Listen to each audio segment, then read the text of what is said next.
அனைவருக்கும் வணக்கம். சிந்திக்கப்பலை நிகழ்ச்சி மூலமாக மீண்டும் உங்கள் சந்திக்கிறதில் மிக மகிழ்ச்சி.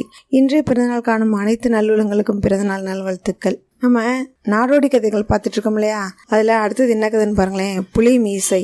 ஒரு ஊரில் ஒரு சாமியார் இருந்தாராம். அந்த சாமியார்கிட்ட பல சக்திகள்லாம் இருக்கிறதா அந்த கிராம மக்கள் நம்பி இருந்தாங்க.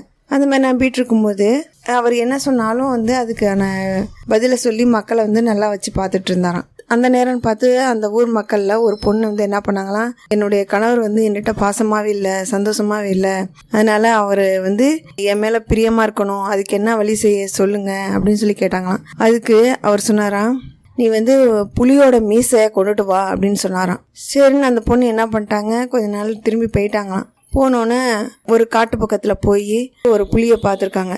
அந்த புலி இவங்கள பார்த்தோன்னே பயந்து ஓரமாக ஒதுங்கி இருந்திருக்கு. அது இல்லாமல் இவங்களுக்கும் புலியை பார்த்தோன்னே பயமாக இருந்துச்சான். சரி, எப்படா இந்த மீசையை போய் நம்ம எடுக்க முடியும் அப்படின்னு சொல்லிட்டு ஒரு நாள் இல்லை, 2 நாள் இல்லை, 3 நாள் இப்படி தொடர்ந்து போயிட்டே இருக்கும்போது ஒரு 4-5 நாள் கழிச்சு என்ன செஞ்சிருச்சு, அந்த புலி அந்த அம்மா பார்த்து பயப்படவே இல்லையா. இவங்களும் அந்த புலியை பார்த்து பயப்படாம கிட்ட போனாங்களாம். கிட்ட போய் கொஞ்சம் நேரம் உட்காந்து அந்த புலியை தடவி கொடுத்துட்டே இருந்திருக்காங்க.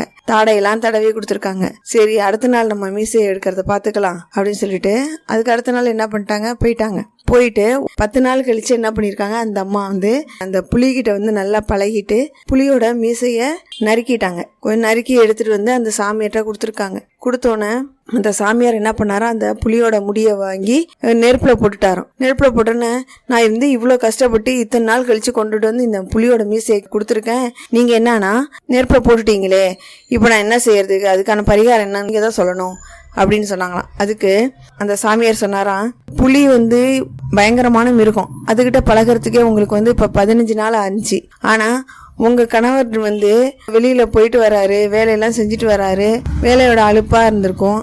அதுவும் இல்லாமல் அவர் எவ்வளோ மனசு கஷ்டத்தோடு இருந்திருப்பாரு. பணம் சம்பாதிக்கணுன்ற எண்ணத்தெல்லாம் மனசில் வச்சுக்கிட்டு வீட்டுக்கு வந்தோடனே என்ன செஞ்சுருப்பாரு, ஏதோ சிந்தனையில் இருந்திருப்பாங்க. இதெல்லாம் ஒரு பெருசாக எடுத்துக்கிட்டு நீங்கள் என்கிட்ட அன்பா இல்லை, பாசமாக இல்லை அப்படின்னு நீங்கள் நினைக்கிறது தப்புமா? நீங்கள் உங்கள் கணவர்கிட்ட அன்பா பாசமாக பேசி பழகுங்க. அவர் உங்களை புரிஞ்சுக்கிட்டு அவரும் உங்கள்கிட்ட நல்லா சந்தோஷமாக இருப்பார். இதுதான் வழி, தெரியுதா?